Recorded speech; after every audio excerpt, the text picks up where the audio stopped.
सिद्धार्थ केवल एक अगरबत्ती के बराबर समय के लिए दौड़ रहा था और पिलयांग शहर अभी नजर नहीं आया था जब उसने आगे लोगों के एक समूह को देखा।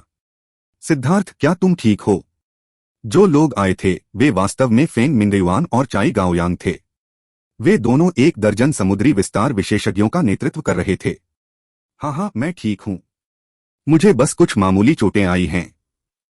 आपकी हालत देखकर लगता है कि सब कुछ ठीक ठाक रहा। सिद्धार्थ मुस्कुराया। फेंग मिंगयुआन ने कहा, यह बहुत अच्छा हुआ। उस बूढ़े व्यक्ति हुओ चांगशेन को अपनी स्थिति में बहुत सुरक्षित महसूस हुआ। उसे लगा कि हुओ परिवार अभी भी वही हुओ परिवार है जो पहले था। कई सालों में हमने कई संप्रदायों के साथ गुप्त गठबंधन स्थापित किए हैं और हमने हुओ परिवार के कुछ सदस्यों को भी खरीद लिया है। अंदर और बाहर से हमारे समन्वय से हुओ परिवार पूरी तरह से नष्ट हो गया। उनके 3000 सदस्यों में से कोई भी भागने में सफल नहीं हुआ। यह सुनकर कि हुओ परिवार पूरी तरह से नष्ट हो गया है, सिद्धार्थ ने थोड़ा सा मुंह सिकोड़ा। हालांकि हुओ परिवार कचरा था, फिर भी उसे यह सुनकर थोड़ा असहज महसूस हुआ कि महिलाओं और बच्चों को भी मार दिया गया था। क्या आपका सामना हुओ वुफान से हुआ? फेंग मिंगयुआन ने पूछा। वह भाग गया। मैंने उसके कुछ सेलेस्टियल को मार डाला और बाकी लोग लड़ने से डर गए।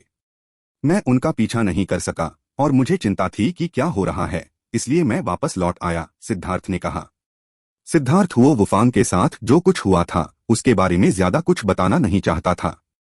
इसके अलावा किसी कारण से उसे बुरा लग रहा था। शायद इसलिए कि हुओ परिवार के आखिरी आदमी तक के खात्मे से वह असहज महसूस कर रहा था। अगर वह भाग गया तो कोई बात नहीं, हम उसका पीछा करेंगे। वो परिवार के समर्थन के बिना वह बस एक बेतरतीब कुत्ता है। चाई गाओयांग मुस्कुराया और सिद्धार्थ के पास गया। उसने उसके कंधे पर थपथपाया। सिद्धार्थ, यह सब तुम्हारी बदौलत है। वरिष्ठ बहुत विनम्र हैं। सच में? सिद्धार्थ को अचानक सीने में तेज दर्द महसूस हुआ। उसने देखा कि सीने से एक काला कांटा बाहर निकल रहा है। अचानक अंतरिक्ष कांप उठा और आसपास का माहौल बदल गया। सिद्धार्थ ने खुद को बंजर जमीन पर पाया। चाई गाओयांग, जो पहले उससे बहुत दोस्ताना तरीके से बात कर रहा था, अब उसके चेहरे पर थोड़ी ठंडक थी।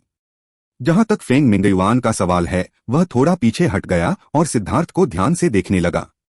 अन्य समुद्री विस्तार विशेषज्ञों ने भी अपने हथियार निकाल लिए और सिद्धार्थ को घेर लिया। सिद्धार्थ ने अपनी छाती में चुभे कांटे को देखा।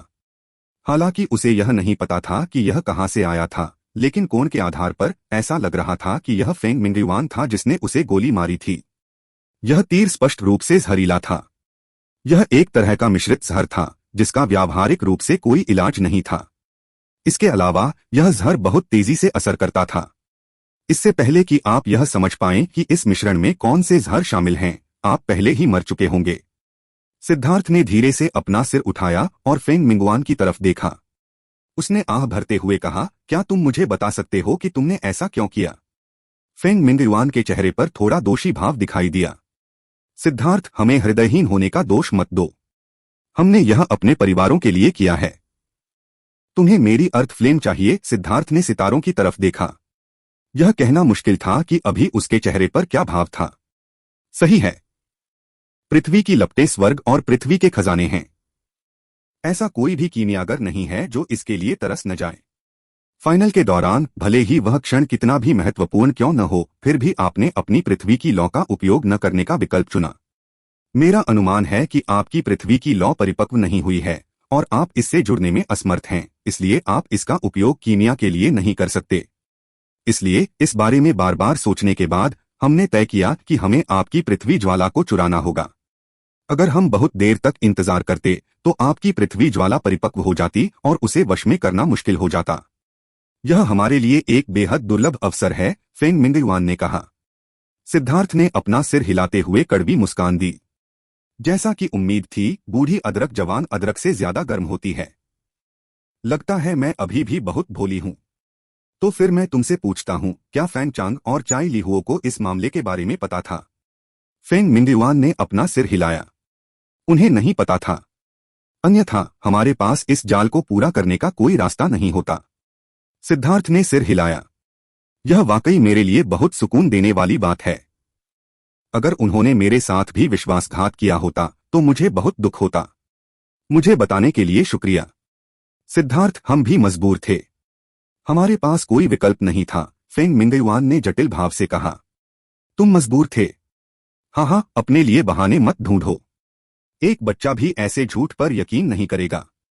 तुम्हें पता है, आमतौर पर मैं दूसरों के साथ बातचीत करते समय अपने अंतर्ज्ञान पर भरोसा करता हूं। मेरे अंतर्ज्ञान ने कभी मुझसे झूठ नहीं बोला। लेकिन इस बार मैं अपने अंतर्ज्ञान के साथ नहीं गया। इसके बजाय मैं अपने हिसाब से गया। मैंने सोचा कि जो लोग फैंग चांग और चाई लीहुओ को बड़ा कर सकते हैं, उन्हें खुले और सीधे सादे होने चाहिए। पब फ्यूचर द्वारा विज्ञापन। पता चला मैं गलत था, और बहुत गलत। क्या तुम्हें पता है, मैं सिद्धार्थ अनगिनत जीवन और मृत्यु की लड़ाइयों से गुजरा हूं। मैं मौत से नहीं डरता। मुझे विश्वासघात से डर लगता है। मैं कुछ भी स्वीकार कर सकता हूं, लेकिन मैं विश्वासघात स्वीकार नहीं कर सकता। अब मैं तुमसे पूछता हूं, क्या तुम अब भी मेरी पृथ्वी ज्वाला लेना चाहते हो? सिद्धार्थ की आवाज शांत और बहुत शांत थी, लेकिन वह थोड़ी कांप रही थी, जिससे पता चल रहा था कि उसकी वर्तमान भावनाएं कितनी जटिल थीं। सिद्धार्थ, अब यह कहने का कोई मतलब नहीं है। आज तुम निश्चित रूप से मर जाओगे। तुमने हमारी कितनी मदद की है, इसलिए हम तुम्हें खुद को मारने और तुम्हारी लाश को सुरक्षित रखने की अनुमति देंगे, चाई गाओयान ने ठंडे स्वर में कहा। अचानक सिद्धार्थ ने अपने सीने में चुभे कांटे को पकड़ लिया और उसे बाहर खींच लिया। यह धातु का कांटा कांटों से ढका हुआ था, जिसने सिद्धार्थ के मांस को बाहर खींच लिया। वह मांस पहले से ही सड़ना शुरू हो गया था। जहर भयानक रूप से जहरीला था। सिद्धार्थ ने कांटा जमीन पर फेंक दिया। सच में कुछ बातें हैं जिन पर हमें चर्चा करनी चाहिए। पहली बात यह है कि जब हुओ परिवार ने फैंग परिवार पर हमला किया, तो बचाव के लिए कोई विशेषज्ञ नहीं आया। यह बात बिल्कुल भी समझ में नहीं आई, और मुझे लगा कि यह बहुत अजीब है। लेकिन उस समय मैंने खुद से कहा कि फैंग परिवार के विशेषज्ञ गुप्त रूप से इकट्ठा हो रहे होंगे या शायद कोई संरचना बना रहे होंगे। लेकिन जैसे ही मैंने उन सेलेस्टियल्स को दूर ले गया, विशेषज्ञ प्रकट हुए। यह कुछ ऐसा था जिसके बारे में मैं जानता था, लेकिन फिर भी मैंने फेंग चांग और चाई लीहुओ पर भरोसा करना चुना। वे मेरे भाई हैं, और मैंने यह मानने से इनकार कर दिया कि वे मुझे धोखा देंगे। अगर मेरा अनुमान सही है, तो उस समय आपके लोग वास्तव में दो समूहों में विभाजित थे। आपके मुख्य बल ने उसी समय हुओ परिवार पर गुप्त रूप से हमला किया होगा, जब हुओ परिवार ने फेंग परिवार पर हमला किया था। यही कारण है कि मेरे बाद आने वाले एकमात्र लोग सेलेस्टियल थे, न कि समुद्री विस्तार विशेषज्ञ, क्योंकि उस समय हुओ परिवार के विशेषज्ञों को बचाव के लिए वापस लौटना पड़ा था। फेंग मिंगयुआन ने सिर हिलाया। आप सही कह रहे हैं। मेरा अनुमान था कि आपको निर्दोष लोगों के जीवन के बारे में संदेह होगा, और आप जानबूझकर दुश्मनों को भगा देंगे। चूंकि आप सिद्धार्थ हैं, इसलिए आप निर्दोष लोगों का वध न करने के लिए जाने जाते हैं, और आपको दूसरों को फंसाना भी पसंद नहीं है। और मेरा अनुमान सही था। मेरे फैंग परिवार ने बचाव के लिए केवल 2 समुद्री विस्तार विशेषज्ञों को पीछे छोड़ा था। एक बार जब आप विशेषज्ञों को दूर ले गए, तो उन्होंने तुरंत बचे हुए सामान को साफ कर दिया। जहां तक हम दोनों का सवाल है, हमने अपने कुलीन लोगों के साथ साथ विभिन्न संप्रदायों के कुछ विशेषज्ञों को भी साथ लिया, जो हमारे साथ शामिल हो गए और हुओ परिवार पर हमला किया। नतीजतन हुओ परिवार लगभग तुरंत ही खत्म हो गया। सिर्फ 2 घंटों में वे सभी मर गए। मेरी मूल योजना के अनुसार अपनी ताकत से भले ही आप उन लोगों को हरा न पाएं जिन्हें आपने दूर भगाया था, फिर भी आपको भागने में सक्षम होना चाहिए। मेरा अनुमान था कि आप हमारे आने तक काफी समय तक टिके रहेंगे। मुझे उम्मीद नहीं थी कि आप मेरे अनुमान से भी ज्यादा मजबूत होंगे। आप वास्तव में उन्हें भगाने में कामयाब रहे, फेंग मिंगयुआन ने कहा। सिद्धार्थ की लड़ाकू ताकत वाकई भयानक थी। अकेले ही 10 सेलेस्टियल्स से लड़ते हुए वह उन्हें बुरी तरह भागने पर मजबूर करने में कामयाब रहा। इस बात पर यकीन करना वाकई मुश्किल था। ये समुद्री विस्तार विशेषज्ञ सभी हैरान थे। यह पहली बात थी। दूसरी बात यह है कि मैंने पहले झूठ बोला था। वे विशेषज्ञ भाग नहीं पाए, क्योंकि वे भाग नहीं सकते थे। वे सभी मर चुके हैं, सिद्धार्थ ने कहा। क्या? फेंग मिंगुआन और बाकी सभी चौंक गए। मर गए? सभी मर गए? असंभव। इतने सारे दिव्य प्राणियों के साथ भले ही वे उसे मार न सकें, लेकिन उन्हें भागने में सक्षम होना चाहिए था। इम्प्रैक्टिकल जोकर्स के जो गेटो का एक गंभीर अंधेरा पक्ष है। क्रिस्टोफर श्वार्ज़नेगर ने आश्चर्यजनक वजन घटाने से सबका ध्यान खींचा। अमिश महिलाओं के बारे में वह कठोर सत्य जो आप कभी नहीं जानते होंगे। तीसरी बात यह है कि हुओ वुफांग जिस कंकाल के साथ विलीन हुआ था वह विशेष था, और वह अब द्वितीय श्रेणी का दिव्य है, सिद्धार्थ ने आगे कहा। बकवास। अगर वह दूसरे दर्जे का दिव्य प्राणी था तो तुम अभी भी जीवित कैसे हो सकते हो, चाई गाओयांग ने दहाड़ते हुए कहा। रैंक 2 सेलेस्टियल एक भयानक अस्तित्व था। जियांटियन क्षेत्र में वे एक दिवंगत सागर विस्तार विशेषज्ञ से मेल खा सकते थे। मैं जीवित हूं, इसलिए वह स्पष्ट रूप से मर चुका है, सिद्धार्थ ने कहा। छी, असंभव। सिद्धार्थ ने कंधे उचका दिए। यह आप पर निर्भर है कि आप मुझ पर विश्वास करना चाहते हैं या नहीं। अब चौथे मामले की बारी है। यह आखिरी मामला भी है। मुझे आप सभी को अलविदा कहना है। दूसरी दुनिया में आप वो चांगशेंग से लड़ना जारी रख सकते हैं। मुझे उम्मीद है कि आप उस समय भी विजेता होंगे। फेंग मिंगयुआन और बाकी लोग हैरान थे। वे समझ नहीं पा रहे थे कि सिद्धार्थ क्या कह रहा है। साथ ही उनके दिल में एक बुरी भावना भी उभरी। उसकी चोट। अचानक किसी ने सिद्धार्थ की छाती की ओर इशारा किया। किसी अज्ञात बिंदु पर घाव बिना किसी मामूली निशान के पूरी तरह से ठीक हो गया था। सच तो यह है कि सिद्धार्थ इस समय का लाभ उठाकर आदिम अराजकता मन का प्रसारित कर रहा था। अनंत जीवन ऊर्जा ने जहर को मिटा दिया था, लेकिन यह जहर वाकई भयानक था। सिद्धार्थ ने ठीक होने से पहले ही आदिम अराजकता वाले स्थान में अपनी सारी जीवन ऊर्जा लगभग समाप्त कर ली थी, लेकिन इसके बावजूद उसने अपना लक्ष्य हासिल कर लिया था। हमला करो, फेंग मिंगयुआन ने आदेश दिया। उसके शरीर से धधकती लपटें फूट पड़ी और उसके हाथों में एक ज्वालाधार दिखाई दी। वह सिद्धार्थ पर हमला करने वाला पहला व्यक्ति था। जैसे ही उसने हमला किया, उसने अपनी पूरी ताकत लगा दी। सिद्धार्थ ने उसे एक अजीब सा डर दिया। देर से समुद्र विस्तार विशेषज्ञ होने के बावजूद उसने लापरवाही बरतने की हिम्मत नहीं की। धमाका।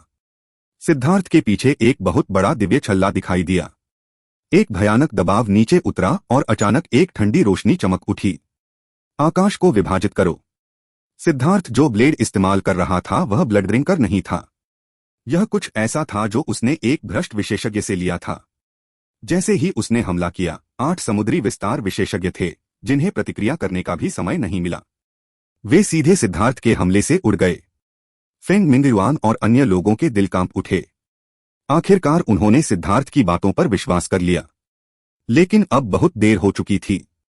सिद्धार्थ अचानक हवा में उछल पड़ा, दोनों हाथों से अपनी कृपाण पकड़ी हुई थी। स्वर्ग को विभाजित करें दो। सिद्धार्थ की कृपाण आकाश की ओर तान दी गई थी और एक विशाल कृपाण छवि बादलों को भेदती हुई दिखाई दे रही थी। एक शक्तिशाली आभा ने फेंग मिंगयुआन और अन्य लोगों को जकड़ लिया। वे सभी भयभीत थे। उन्होंने कभी ऐसा भयानक कदम नहीं देखा था। सिद्धार्थ ने पहले स्प्लिट द हेवंस का पहला रूप इस्तेमाल किया था। अब जब वह दूसरा रूप इस्तेमाल कर रहा था तो पहले रूप की बची हुई ऊर्जा उसमें समा गई। यह पहली बार था जब सिद्धार्थ ने दुश्मनों के खिलाफ स्प्लिट द हेवंस के दूसरे रूप का इस्तेमाल किया था। अब उसकी आंखों में 3 सितारे दिखाई दिए थे। उसकी कृपाण ने बेरहमी से वार किया। 9 क्रांति ज्वाला शील्ड। फेंग मिंगयुआन और चाई गाओयांग दोनों ने एक ही तकनीक को सक्रिय किया तथा अपनी सभी पिल फ्लेम को अपने सामने एक विशाल ढाल में संघनित कर दिया। उनकी ज्वाला ढालें बड़ी नहीं थीं। वे केवल उन दोनों को ही ढकती थीं। जाहिर है उन्होंने अपनी ढाल की शक्ति को यथासंभव बढ़ाने के पक्ष में दूसरों को छोड़ दिया था। 2 ढालें उनके सामने परतदार थीं। धमाका। विशाल कृपाण प्रतिमा एक प्रलयकारी ब्लेड की तरह नीचे गिर गई। पूरा स्वर्ग और पृथ्वी 2 भागों में कट गया और सिद्धार्थ के सामने एक अथाह खाई दिखाई दी। सिद्धार्थ ने गंदी सांस ली। यह हमला अतुलनीय रूप से भयंकर था, लेकिन इसने उसके सारे आध्यात्मिक युवान भी खर्च कर दिए थे। उसे लगा कि स्प्लिट द हेवंस का दूसरा रूप कभी संतुष्ट नहीं हो सकता। चाहे उसके पास कितना भी आध्यात्मिक युवान क्यों न हो, इस चाल का उपयोग करने से वह सब खत्म हो जाएगा। लेकिन उसके पास जितना ज्यादा आध्यात्मिक युवान था, उसकी शक्ति उतनी ही ज्यादा थी। उस विशाल खाई को देखकर जो इतनी दूर तक फैली हुई थी और इतनी गहरी थी कि वह उसका अंत नहीं देख पा रहा था, वह सदमे से भर गया।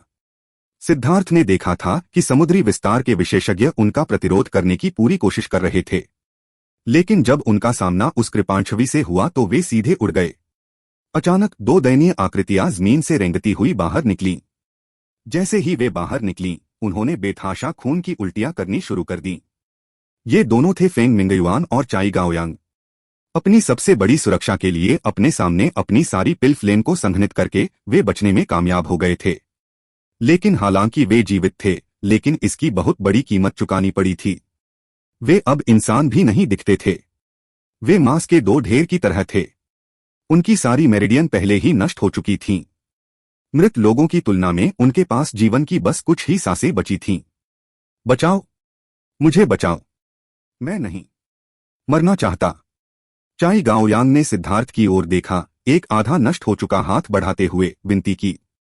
माफ करना, मैं स्पष्ट रूप से ऐसा नहीं कर सकता। मैंने पहले ही कहा था कि मैं कुछ भी स्वीकार कर सकता हूं, विश्वासघात को छोड़कर कुछ भी, सिद्धार्थ ने कहा। दरार। सिद्धार्थ ने अभी बोलना समाप्त ही किया था कि अचानक उसकी कृपाण फट गई, जिससे वह सदमे से उछल पड़ा। अभी अभी स्प्लिट द हेवेंस का लगातार इस्तेमाल करने से शक्ति बहुत भयंकर हो गई थी। यहां तक कि यह कृपाण, जो एक जादुई वस्तु थी, उस विस्फोटक शक्ति को झेलने में असमर्थ थी। सिद्धार्थ, ली हो की वजह से मुझे बचा लो। चाई गाओयांग में अब विशेषज्ञ की छवि नहीं रही। वह जीवन की भीख मांगता एक आम बुजुर्ग लग रहा था। वह मरना नहीं चाहता था। मूल रूप से हमें ऐसा नहीं करना चाहिए था। फेंग चांग और चाई लिहुओ की वजह से तुम दोनों कभी मेरी नजर में सम्मानित बुजुर्ग थे। मैंने तुम पर इतना भरोसा किया, लेकिन तुमने क्या किया? तुमने न केवल मुझे धोखा दिया, बल्कि तुमने अपने वंशजों को भी धोखा दिया, साथ ही अपने विवेक को भी धोखा दिया। तुम्हारे लालच ने तुम्हारी आंखों को धुंधला कर दिया और तुमने अपने ही पक्ष के किसी व्यक्ति पर हमला कर दिया। इसके लिए तुम खुद ही जिम्मेदार हो, सिद्धार्थ ने आह भरी। बचाना। चाई गाओयांग की जीवन की लौ जलती नहीं रह सकी। एक गोली पूर्वज ऐसे ही गिर गया। यदि उसका भौतिक शरीर नष्ट हो जाता तो अपनी आध्यात्मिक शक्ति पर भरोसा करके वह अभी भी एक आत्मा के रूप में जीवित रह सकता था। भविष्य में वह छीनने के लिए एक उपयुक्त भौतिक शरीर पा सकता था। वो परिवार के बुजुर्ग ने अराजकता क्षेत्र में यही किया था। हालांकि अपनी ज्वाला ढाल बनाने के लिए उसने अपनी सारी आध्यात्मिक शक्ति ढाल में डाल दी थी।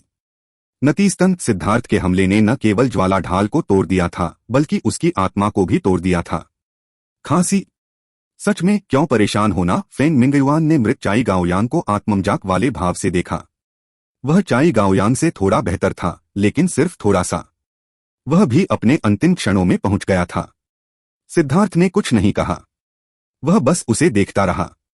इस स्थिति में कहने के लिए कुछ भी नहीं था। सिद्धार्थ, मुझे पता है कि मेरे पास तुमसे कुछ भी मांगने की योग्यता नहीं है, लेकिन फिर भी कृपया। यह चाई गाओयांग और मैंने ही यह योजना बनाई थी। फेंग चांग और चाई लिहुओ को इसका कोई अंदाजा नहीं था। मुझे उम्मीद है कि तुम अपना गुस्सा उन पर नहीं निकालोगे। फेंग मिंगयुआन की हालत थोड़ी देर के लिए थोड़ी सुधर गई। वह डूबते सूरज की आखिरी चमक थी। चिंता मत करो, उन्होंने मुझे धोखा नहीं दिया, इसलिए मैं निश्चित रूप से उन्हें धोखा नहीं दूंगा। मूल रूप से हमें कभी भी इस तरह से नहीं लड़ना चाहिए था, लेकिन आज के बाद मैं उन दोनों का सामना नहीं कर पाऊंगा। मैं सिद्धार्थ के रूप में अपनी पहचान पर वापस लौटूंगा। जहां तक लॉन्ग सैन की बात है, वह मर चुका है। हमारा भाईचारा भी खत्म हो गया है।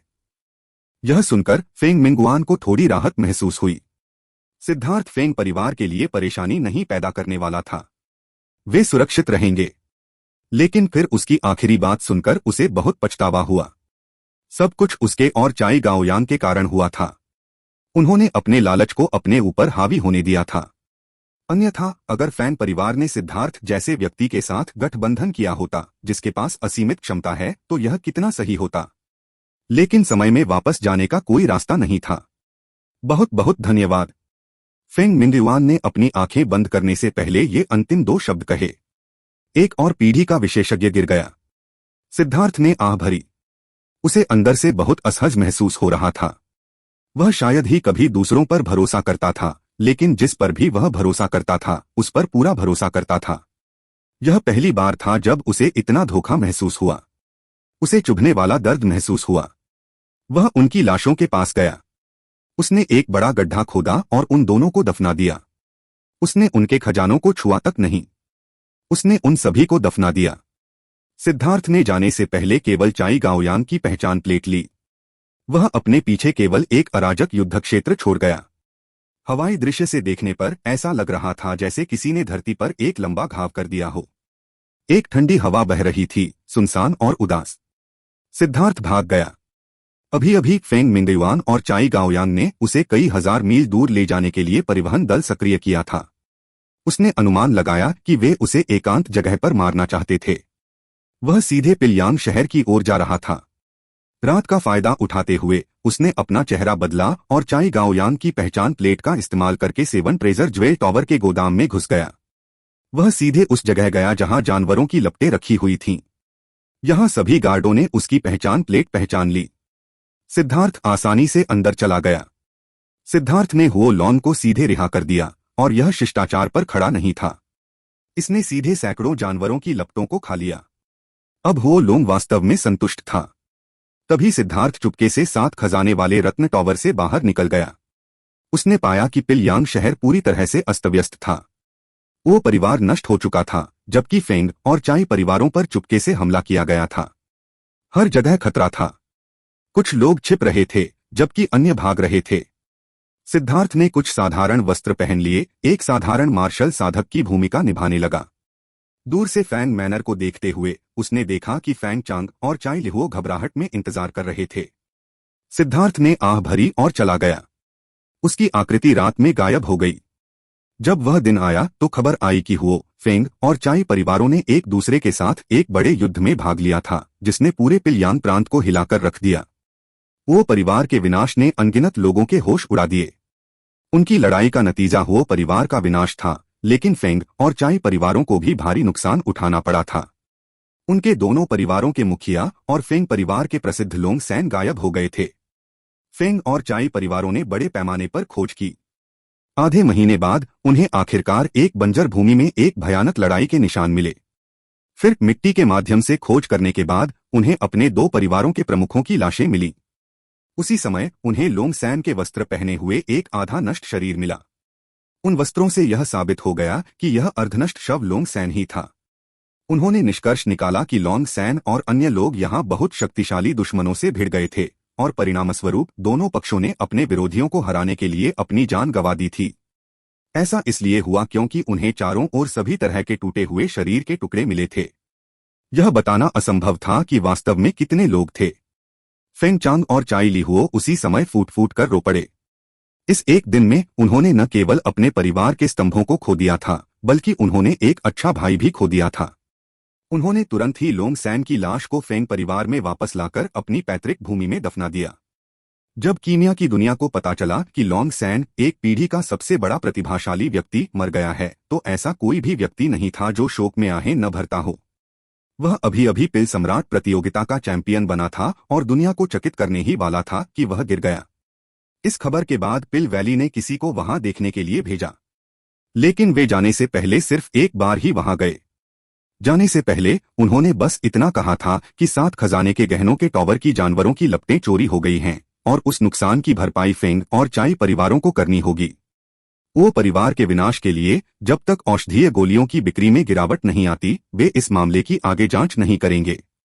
सच तो यह है कि पिल वैली के लिए पिल टावर्स उनके लिए सांसारिक दुनिया से जुड़ने का एक जरिया मात्र थे। उन्हें इस बात की परवाह नहीं थी कि इन गढ़ों की देखभाल कौन करेगा। उन्हें बस इस बात की परवाह थी कि यह गढ़ बुरा न लगे और इससे पैसे भी कमाए जा सकें। यही कारण था कि तीनों परिवारों ने खुलेआम लड़ने का साहस किया था। मूल रूप से वो परिवार उभरता हुआ सितारा था जो अन्य 2 परिवारों को पूरी तरह से निगलने के लिए पल का इंतजार कर रहा था। लेकिन लोंग सैन ने उस योजना को बर्बाद कर दिया था। नतीजतन निर्णायक लड़ाई से पहले उनकी ताकत तेजी से गिर गई थी और इसके बजाय वे ही थे जिन्हें अन्य 2 परिवारों ने निगल लिया। वर्तमान में पिल टॉवर वास्तव में फेंग और चाई परिवारों की भूमि थी, लेकिन फेंग चांग और चाई लिहुओ को कोई खुशी महसूस नहीं हुई। इसके बजाय उन्हें अंतहीन दबाव महसूस हुआ। सारी भारी जिम्मेदारियां रातों रात उनके कंधों पर आ गई थीं। लेकिन पिल वैली का नाम कुछ ऐसा था जिसे कोई भी भड़का नहीं सकता था। कोई भी पिल टॉवर को कुछ भी नुकसान पहुंचाने की हिम्मत नहीं कर सकता था। पिल वैली को भड़काना। इस दुनिया में वास्तव में कुछ ही शक्तियां थीं जो इतनी पागल होने की हिम्मत रखती थीं। इसलिए वो परिवार के विनाश के बावजूद पिल टॉवर का बाकी हिस्सा पूरी तरह से सुरक्षित था। जहां तक सिद्धार्थ का सवाल है, जिसने इस अराजक निष्कर्ष को जन्म दिया था, वह बहुत पहले ही एक परिवहन संरचना पर चढ़ गया था और सुप्रांत में वापस आ गया था और वापस जुआंटियन सुपरमठ की ओर भाग रहा था। जब उसने उस जाने पहचाने पहाड़ी दरवाजे को देखा तो उसे आखिरकार एक आवारा बेटे की तरह घर लौटने का एहसास हुआ। यहाँ उसके प्रियजन थे, यहाँ उसके भाई थे, यहाँ वे लोग थे जिन्हें वह बचाना चाहता था। भाइयों, मैं सिद्धार्थ वापस आ गया हूँ। सिद्धार्थ अचानक दहाड़ा। उसकी दहाड़ से आसमान हिल गया। सिद्धार्थ की दहाड़ सुनकर जुआंतियान सुपरमठ की रखवाली कर रहे सभी शिष्य घबरा गए। वरिष्ठ प्रशिक्षु भाई सिद्धार्थ, तुम अभी भी जीवित हो। उन सभी शिष्यों ने सिद्धार्थ को पहचान लिया। पूरे मठ में ऐसा लग रहा था कि कोई भी ऐसा नहीं था जो उसे न पहचानता हो। लेकिन सभी जानते थे कि सिद्धार्थ को अनगिनत भ्रष्ट विशेषज्ञों के साथ स्वर्गीय दंड का सामना करना पड़ा था और वे सभी मर चुके थे। अब उसे देखकर वे इस पर विश्वास करने की हिम्मत नहीं कर पाए। कितना ताजा है। अगर मैं मर गया होता तो क्या आप सभी अब भूत देख रहे होते? सिद्धार्थ हंसा। लेकिन सिद्धार्थ को कुछ अजीब लगा। उसकी चीख पूरे सुपर मॉनेस्ट्री में गूंजी थी, लेकिन उसने शुई वुहेन, मेंग्क्यू, टांग वानेर या ड्रैगन ब्लड योद्धाओं में से किसी को नहीं देखा। सिद्धार्थ, तुम जीवित हो। जो व्यक्ति आया था वह वास्तव में 108वें मठ के बहुत पुराने बुजुर्गों में से एक था। पहले मठ में उन पर हमला होने के बाद वहां बहुत सारे काम करने थे और नए पहले मठ का निर्माण अस्थायी रूप से रुका हुआ था। इस प्रकार पुराने 108वें मठ के बुजुर्ग सुपरमठ में ही रह गए थे। आमतौर पर वे कुछ यादृच्छिक कार्यों में मदद करते थे। सिद्धार्थ को याद था कि इस व्यक्ति का उपनाम क्यूई था। सुपरमठ में पहले से ही यह खबर आम थी कि सिद्धार्थ की मृत्यु हो गई है। सच्चाई से केवल शुई वुहेन और ड्रैगन ब्लड लीजन ही अवगत थे। बाकी सभी ने सचमुच सोचा था कि वह मर चुका है। अब उसे वापस आते देख वे खुश थे। इस मुलाकात ने सिद्धार्थ को बेहद भावुक कर दिया। उसे 108वें मठ में बिताए अपने समय की याद आ गई।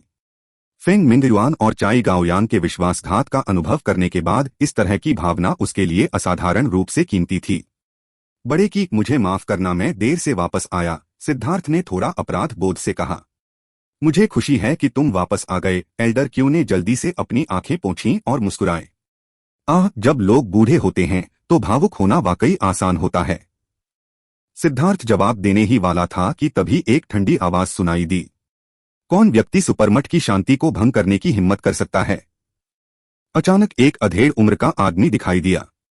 एक जोड़ी पंख उसे आसमान में तैरने दे रहे थे और वह नीचे की ओर देख रहा था। मठाध्यक्ष को नमस्कार, आसपास के शिष्यों ने तुरंत सिर झुकाया। मठ प्रमुख, यह व्यक्ति है, एल्डर क्यू ने परिचय देने की कोशिश की। चुप रहो, मुझे परवाह नहीं कि वह कौन है।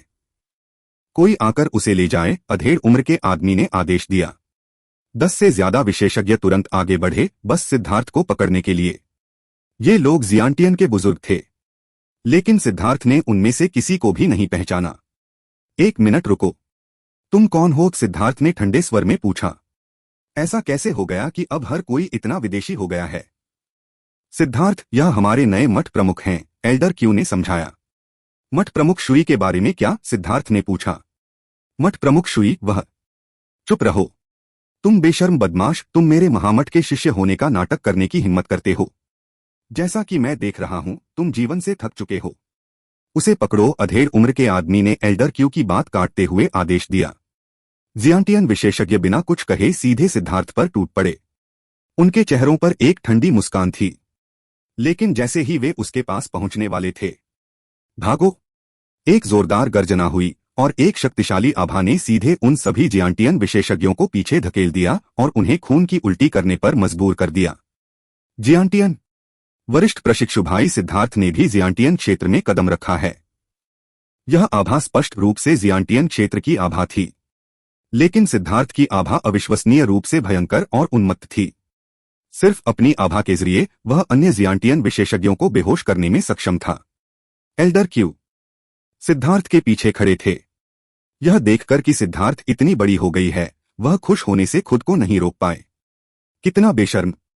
तुम मेरे सामने मेरे लोगों को घायल करने की हिम्मत कर रहे हो? चुप रहो! अधेड़ उम्र के आदमी ने अपना हाथ बढ़ाया और एक बड़ी ताड़ की छवि सिद्धार्थ की ओर टूट पड़ी। यह एक समुद्री विस्तार विशेषज्ञ का हमला था।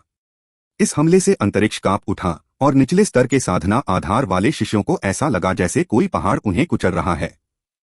उनके चेहरे कागज की तरह पीले पड़ गए और वे लगभग खून खांसने लगे। सिद्धार्थ के चेहरे पर उदासी छा गई। यह कमीना निश्चित रूप से जानबूझकर ऐसा कर रहा था।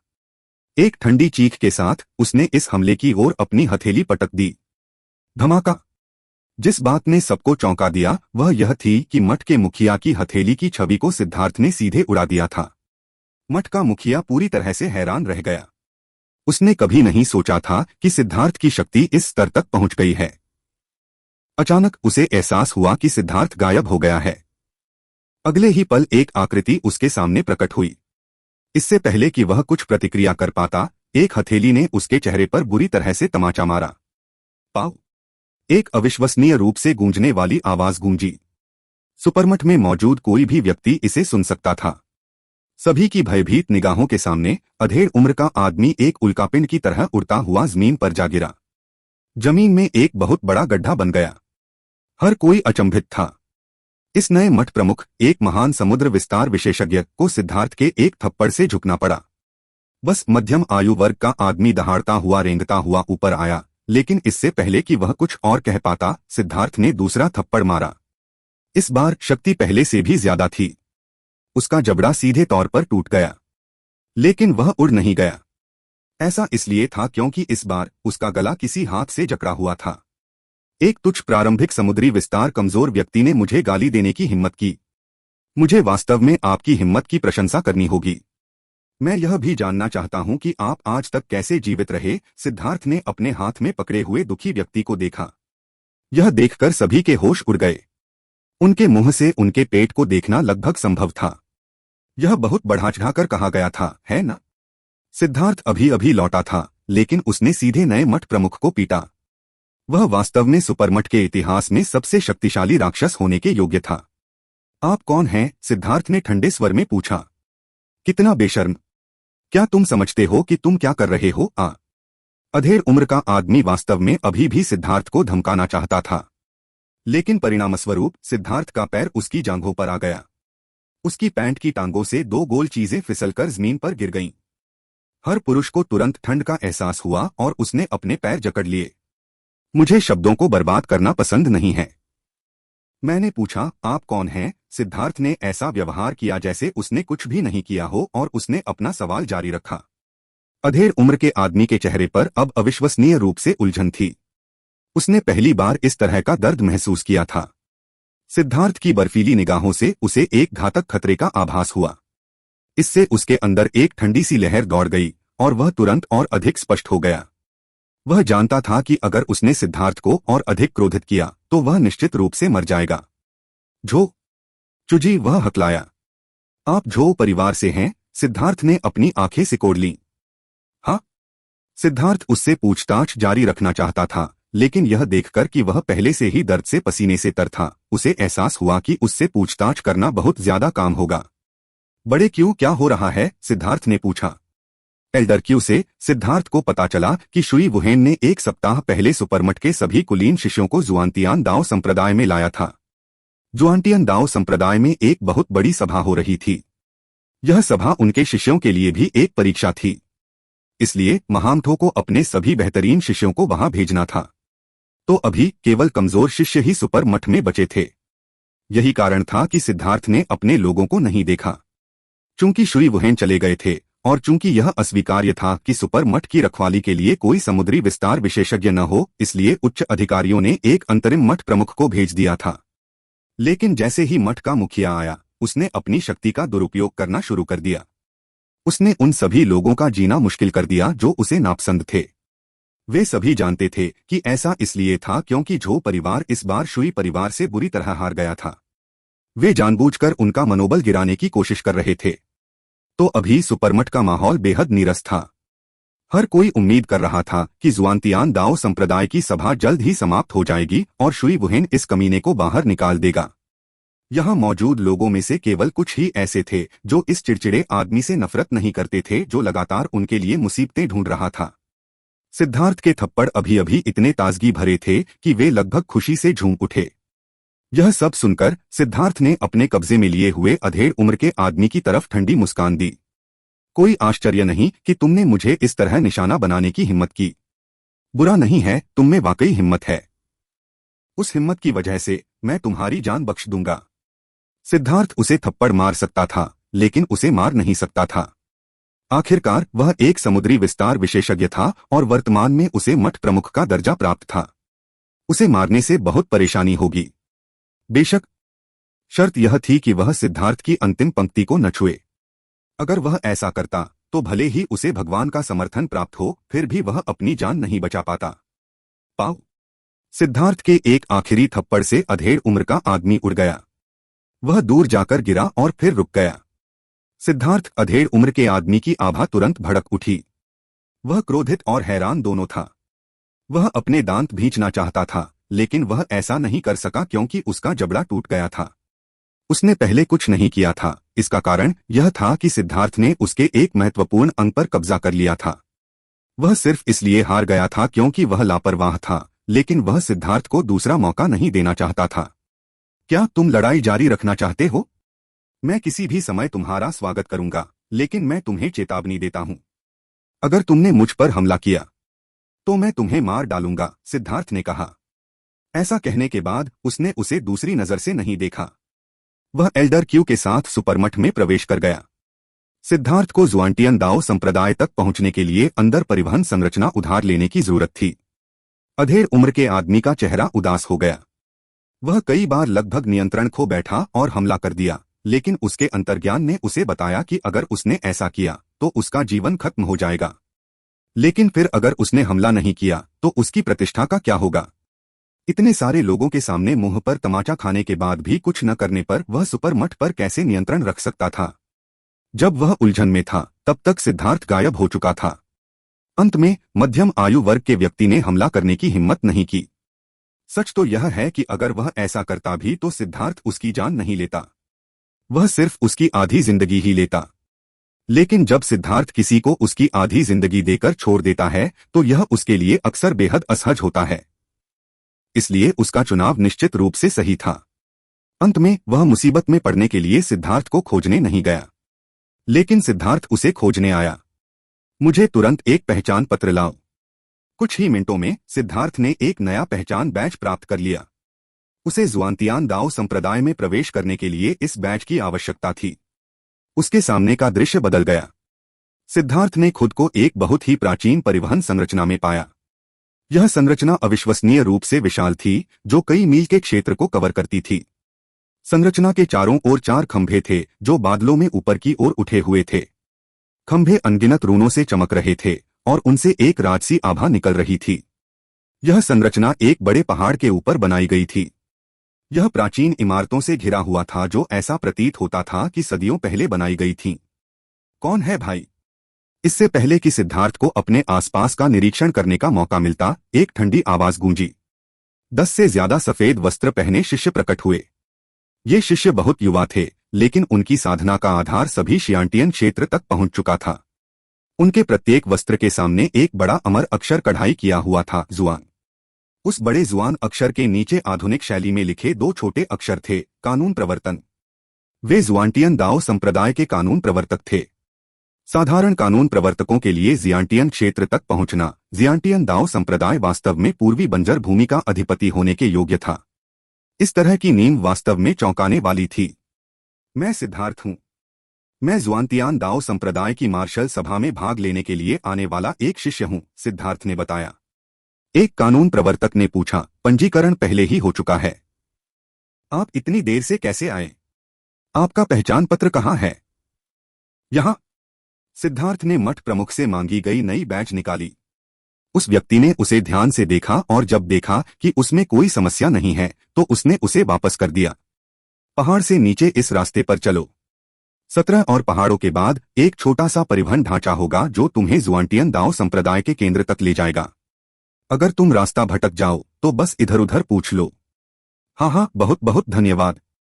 सिद्धार्थ ने अपनी मुट्ठियां बांधी और उस व्यक्ति के निर्देशानुसार भाग गया। कानून लागू करने वाले ने सिद्धार्थ को जाते हुए देखा। वह बुदबुदाने से खुद को नहीं रोक पाया। 36वें मठ का सिद्धार्थ, यह नाम इतना जाना पहचाना क्यों लग रहा है? अरे, यह जुआंटियन दाओ संप्रदाय बहुत बड़ा है। सिद्धार्थ 2 घंटे से दौड़ रहा था, बस 10वें पहाड़ तक पहुंचने के लिए। वह बहुत पहले ही 10,000 मील का निशान पार कर चुका था। बहुत समय बीतने के बाद वह परिवहन संरचना तक पहुंच पाया।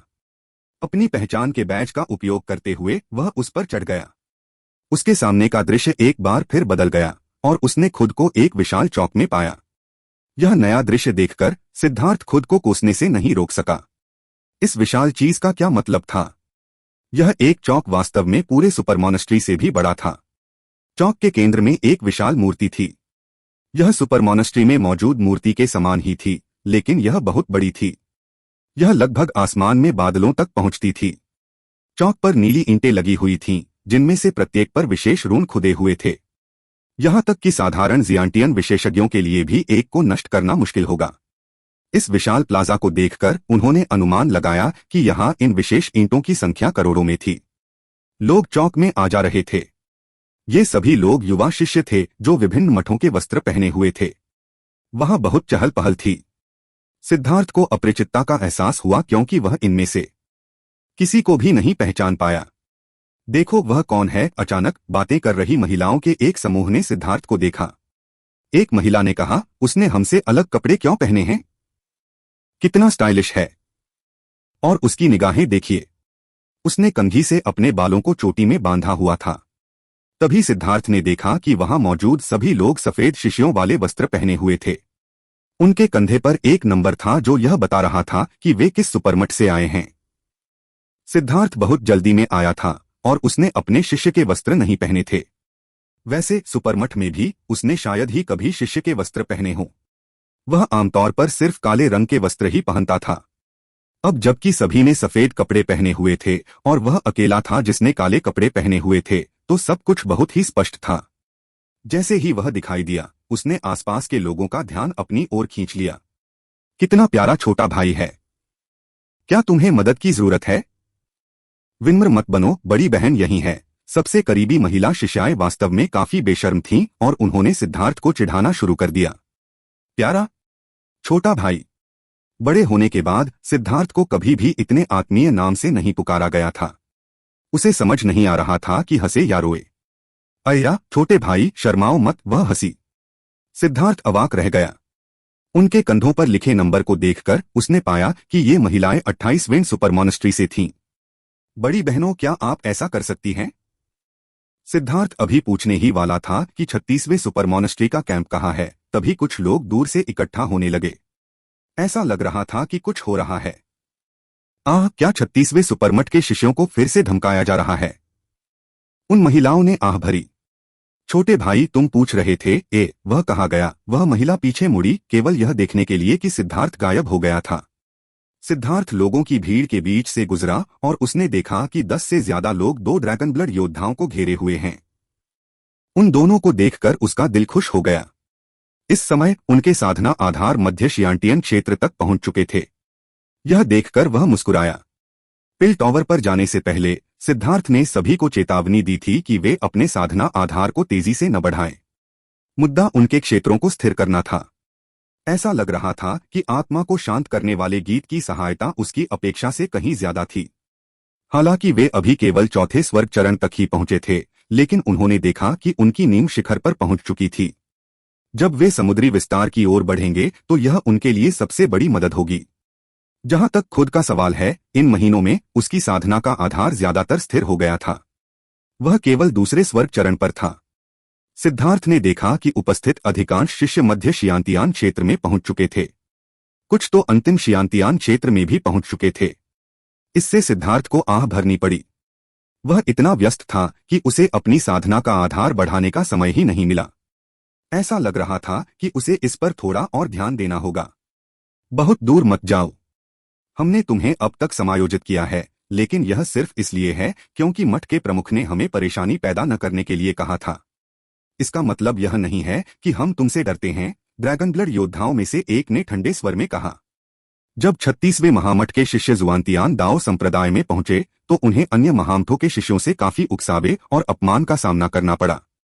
36वें महामठ के कुछ शिष्यों ने उन अपमानों को स्वीकार करने से इनकार कर दिया था और उन्होंने अपमान करने वालों पर सीधे हमला किया था। परिणामस्वरूप उनमें से काफी लोगों को कष्ट सहना पड़ा था।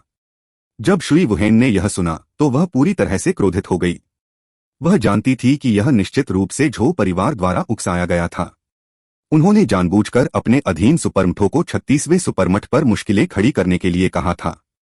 चारों परिवार 9 सुपरमठों के प्रभारी थे, लेकिन सिद्धार्थ की वजह से वह उपसंप्रदाय के गुरु के प्रति शत्रुतापूर्ण हो गई थी, जिससे उसके परिवार में काफी नाराजगी थी। उन्हें लगा कि शुई वुहेन और भी ज्यादा बेशर्म होती जा रही है। वह बड़ी तस्वीर को ध्यान में नहीं रख रही थी और वह बहुत ज्यादा जिद्दी थी। वे उसे डांटना चाहते थे। परिणामस्वरूप शुई परिवार के सभी सुपरमठों ने 36वें सुपरमठ की दुर्दशा को नजरअंदाज कर दिया। उन्होंने उन्हें कोई मदद नहीं दी। जब तक मार्शल सभा शुरू नहीं हुई थी, तब तक जुआंटियन दाओ संप्रदाय ने शिष्यों को एक दूसरे के साथ संकेतों का आदान प्रदान करने की अनुमति दी थी। जब तक वे जानबूझकर दूसरों को नहीं मारते, तब तक वे उन्हें परेशान नहीं करते थे। संघर्ष के समय ही प्रेरणा होती थी और प्रेरणा के समय ही व्यक्ति की शक्ति विस्फोटक रूप से बढ़ सकती थी। यह ताकतवरों को और मजबूत बनाने की रणनीति थी। जहां तक कमजोरों का सवाल है, उन्हें या तो अपनी शक्ति में विस्फोटक रूप से वृद्धि करनी थी या फिर उन्हें त्याग दिया जाना था। व्यावहारिक रूप से हर संप्रदाय ऐसा ही था। प्लाजा जैसे सार्वजनिक स्थान पर लोगों को किसी को भी चुनौती देने की अनुमति थी, भले ही इसका बहाना सिर्फ यह हो कि कोई व्यक्ति उन्हें अप्रिय लगता हो। अपने लोगों को परेशान होने से बचाने के लिए शुई वुहेन ने सभी को बाहर न जाने के लिए कहा था। लेकिन जुआंटियन दाओ संप्रदाय के नियमों के अनुसार प्रत्येक सुपरमठ को मिशन के लिए पंजीकरण करने के लिए लोगों को भेजना पड़ता था। ये मिशन वास्तव में कुछ बेतरतीब काम थे।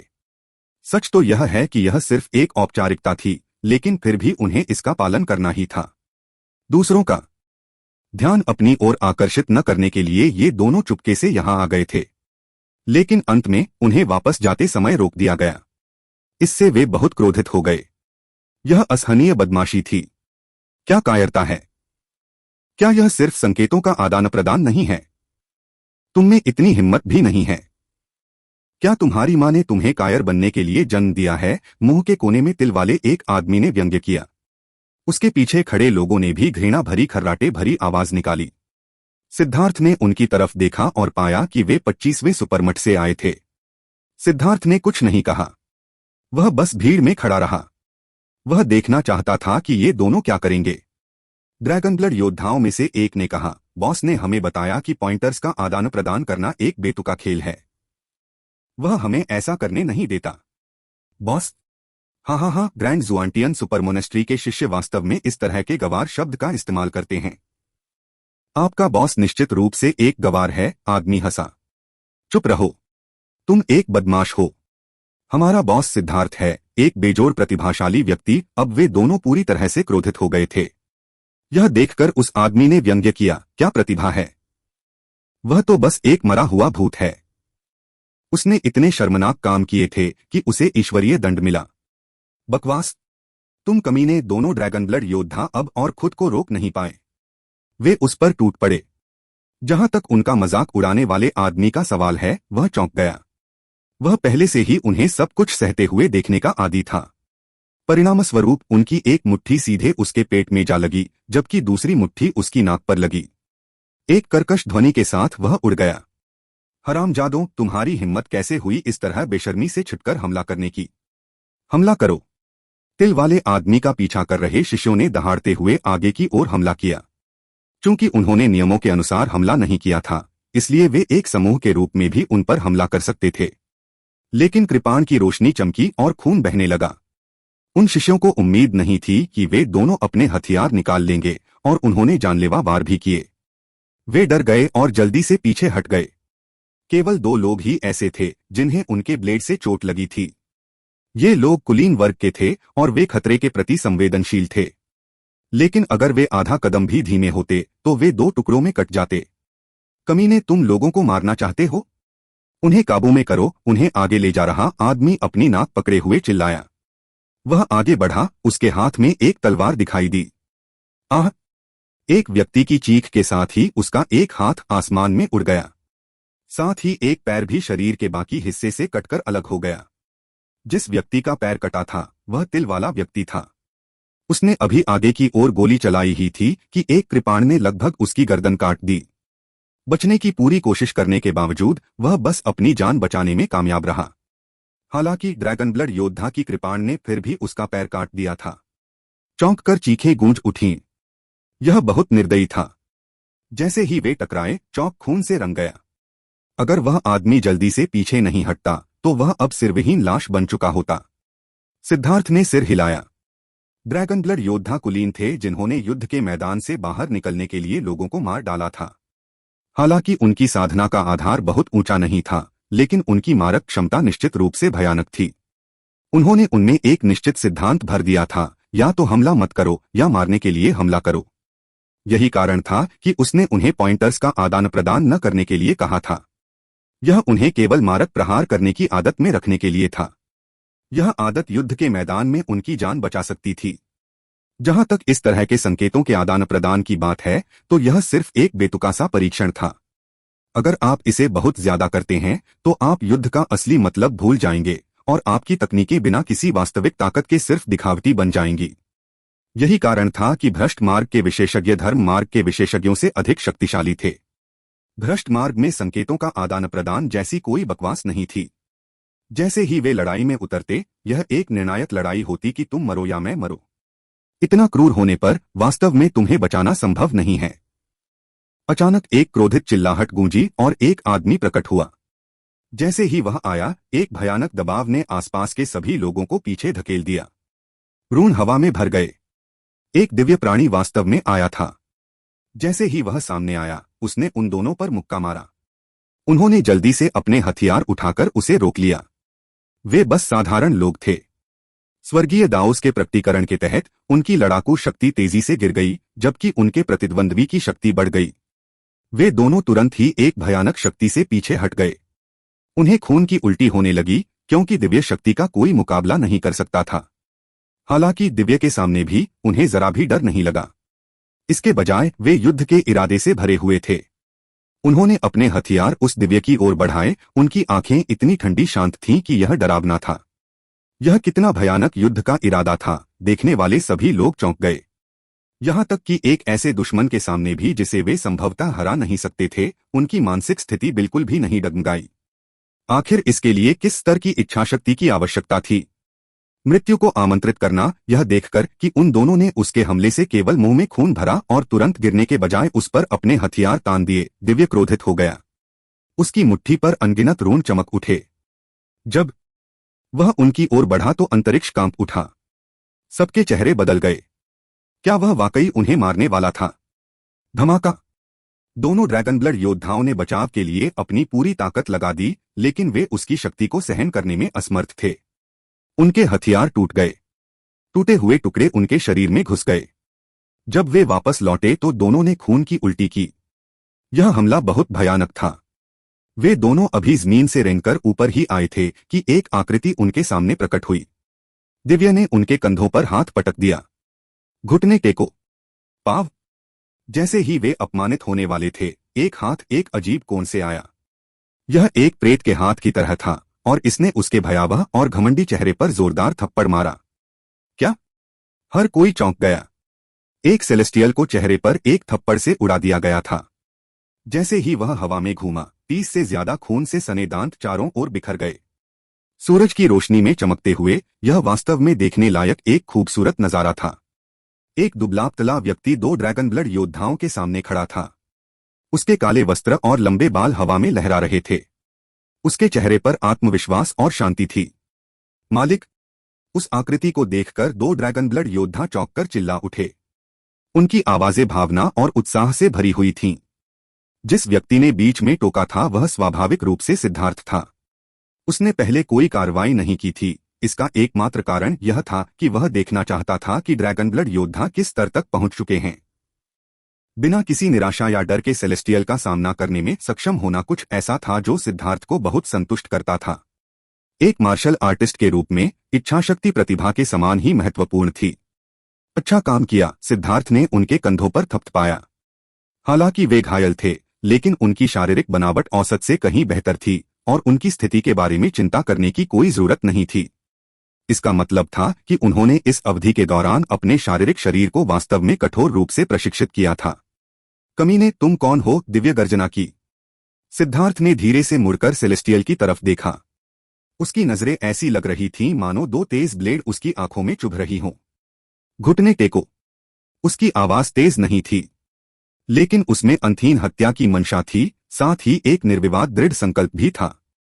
दिव्य को तुरंत ही ऐसा महसूस हुआ कि उस पर एक भयानक इच्छाशक्ति हावी हो गई है, और उसे ऐसा महसूस हुआ जैसे कोई पहाड़ उसे कुचल रहा है।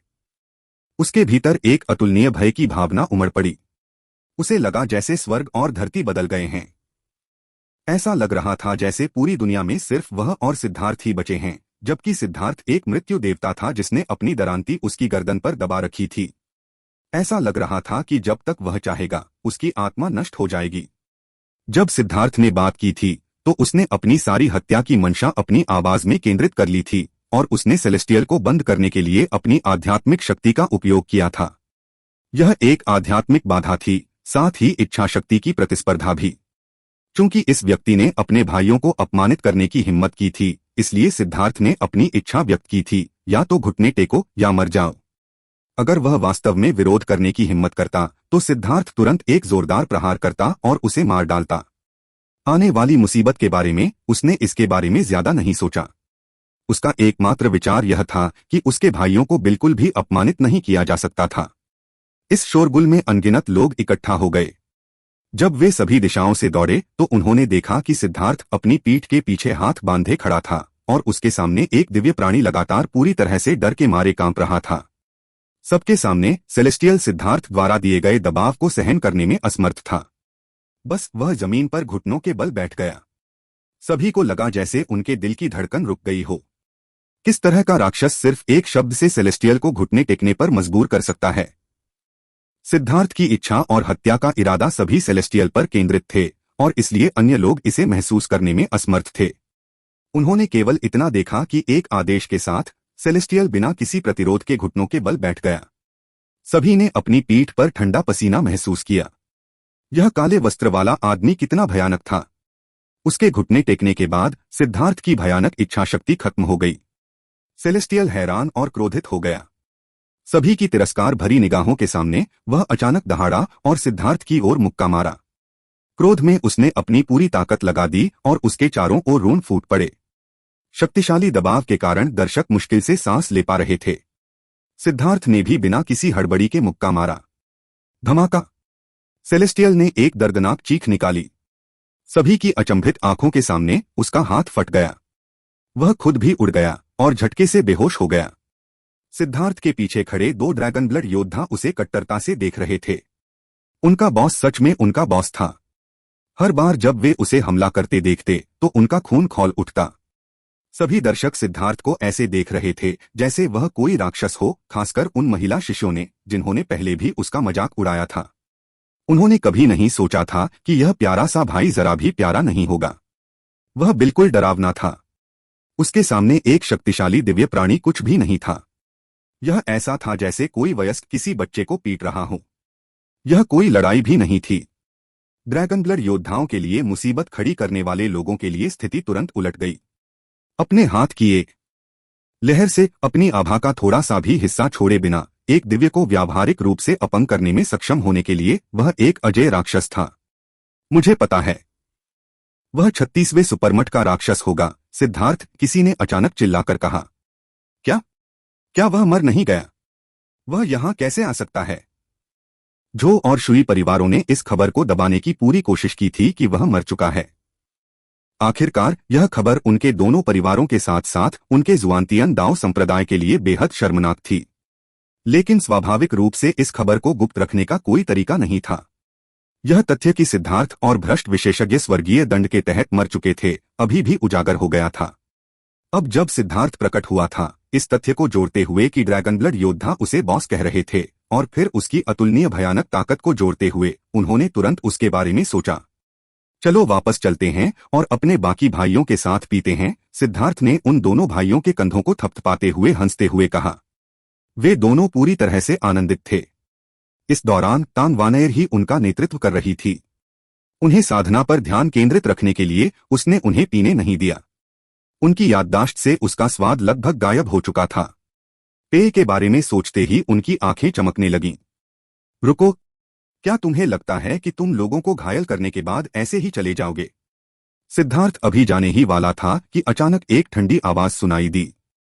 सिद्धार्थ ने पीछे मुड़कर देखा तो एक बड़े आदमी के नेतृत्व में 6 दिव्य प्राणी थे। इस विशालकाय आदमी का शरीर भालू जैसा था और उसकी मूछें भी बड़ी थीं। जब सिद्धार्थ ने उसे नापा तो उसका दिल दहल गया। रैंक 2 दिव्य। इस भालू जैसे दिखने वाले आदमी की मांसपेशियां उभरी हुई थीं, जिनमें विस्फोटक शक्ति थी। उसने अपने बालों को बेतरतीब ढंग से गिरने दिया, जिससे वह जंगली जैसा दिखाई दे रहा था।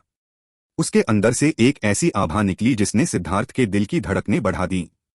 यह एहसास उसने पहले सिर्फ वो वुफांग से ही महसूस किया था, लेकिन इस व्यक्ति की आभा वो वुफांग से 10 गुना ज्यादा मजबूत थी। वो वुफांग केवल कुछ प्रत्यारोपित हड्डियों के कारण ही रैंक 2 सेलेस्टियल बनने में सक्षम था। हालांकि कहा जा सकता है कि उसके पास रैंक 2 सेलेस्टियल की 80% ताकत है, लेकिन ताकत को इस तरह से कैसे वर्णित किया जा सकता है? वह ताकत मूल रूप से उसकी अपनी नहीं थी। यह प्रभावशाली होगा यदि वह इसका आधा भी जारी कर सके। जहां तक इस आदमी की बात है, उसने सिद्धार्थ पर बहुत जोरदार दबाव बनाया। वह अब तक का सबसे मजबूत प्रतिद्वंद्वी था। हे भगवान, यह झाओ वूजी है! भीड़ में से किसी ने चौंक कर चिल्लाया। यह वह व्यक्ति था जिसे जुआनतियान दाओ संप्रदाय के कुछ ही लोग जानते थे। ऐसा इसलिए था क्योंकि उसका एक उपनाम था तानाशाह। तानाशाह झाओ वूजी। जहां तक उसके इस उपनाम का सवाल है, तो एक कारण यह था कि उसका स्वभाव बहुत विस्फोटक था, जबकि दूसरा कारण यह था कि उसके तरीके बहुत क्रूर थे। उसने अनगिनत लोगों की हत्या की थी। सबसे महत्वपूर्ण बात यह है कि उसके पास इसे वापस करने की ताकत थी। उसने एक बार धर्मी और भ्रष्ट लड़ाई में अपने नंगे हाथों से एक रैंक 2 सेलेस्टियल को 2 टुकड़ों में फाड़ दिया था। इसी वजह से उसे तानाशाह नाम मिला था। बुदबुदाहट से सिद्धार्थ को पता चला कि यह व्यक्ति बहुत शक्तिशाली है, लेकिन सिद्धार्थ को अभी भी कोई डर नहीं लग रहा था।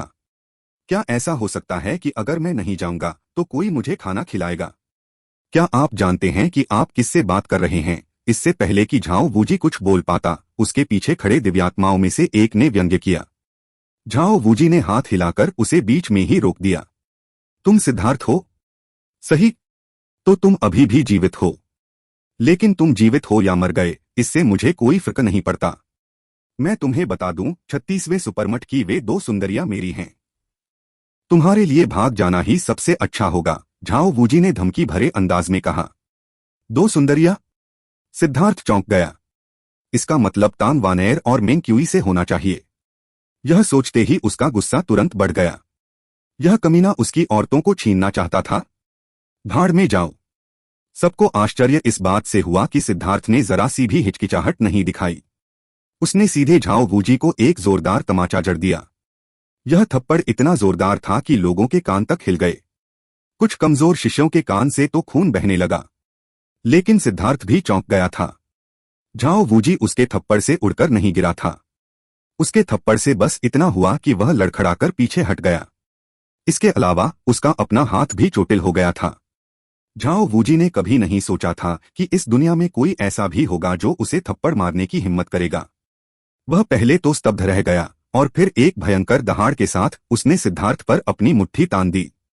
धमाका! सिद्धार्थ ने लापरवाही बरतने की हिम्मत नहीं की। अपनी पूरी ताकत लगाते हुए उसने अपनी मुट्ठी से हमले का सामना किया। एक भयानक शॉकवेव फूट पड़ी और आसपास के सभी लोग उड़ गए। सिद्धार्थ को अपनी कलाई में दर्द महसूस हुआ।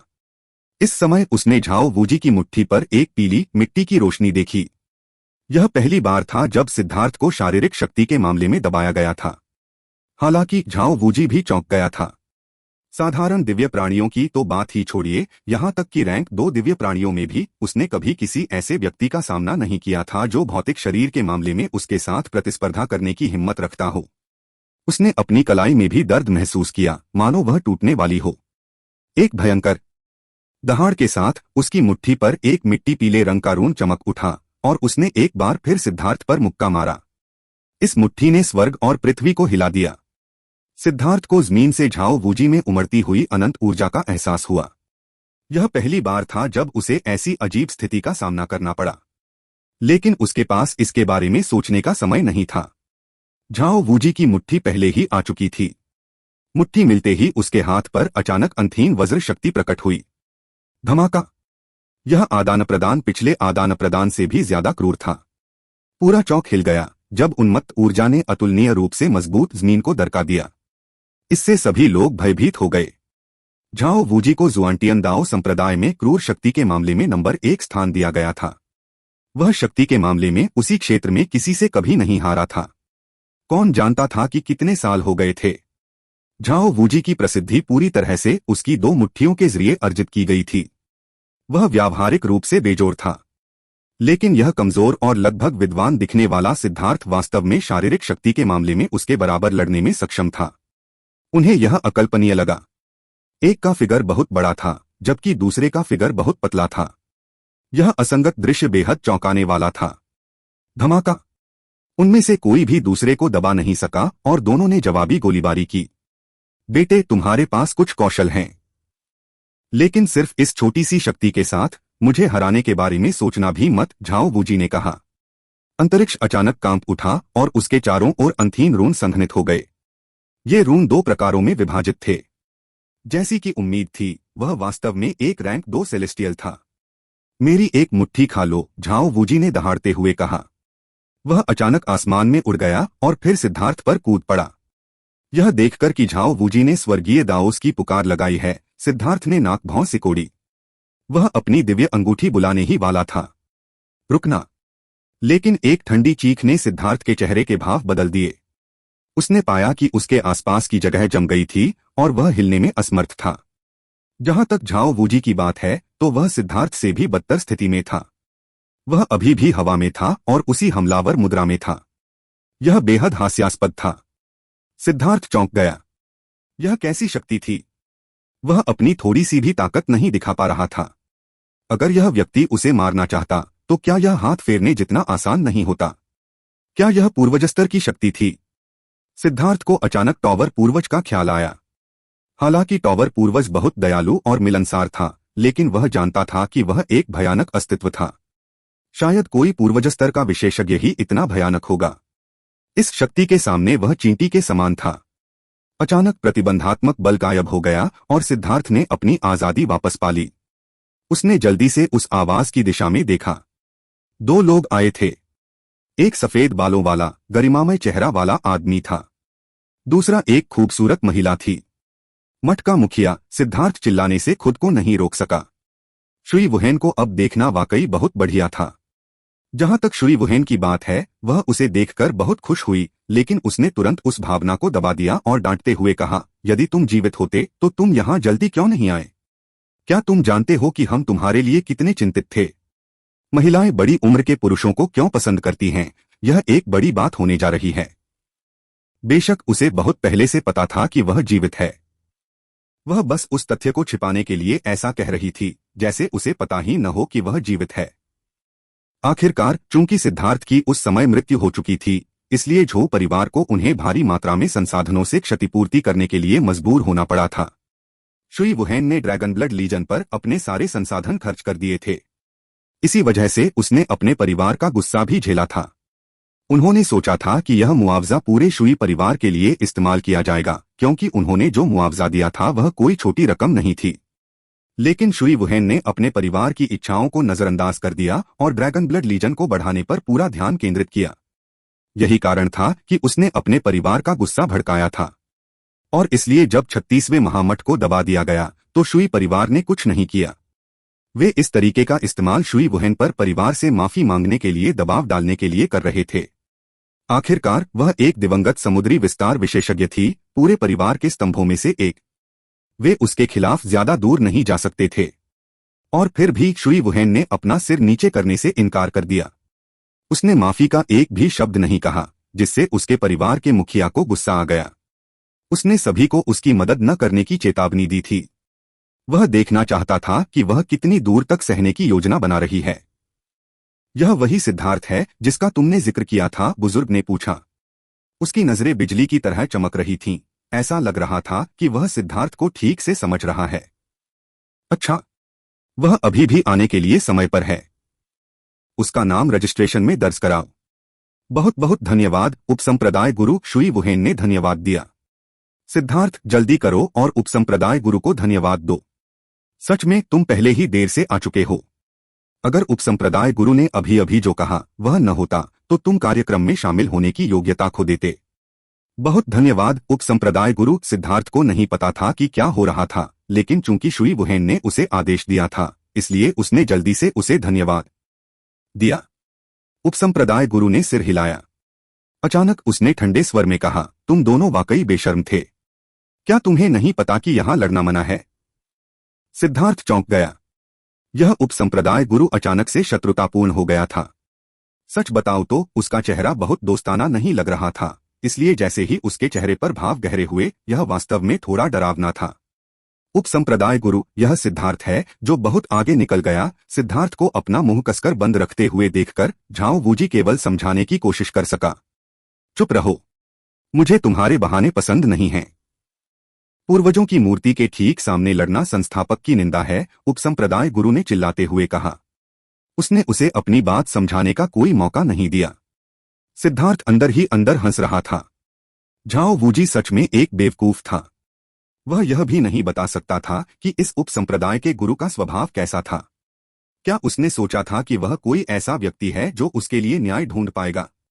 यह ठीक इसलिए था क्योंकि उसने देखा था कि उपसंप्रदाय के गुरु का चरित्र कैसा है, इसलिए सिद्धार्थ ने अपना मुंह बंद रखा था।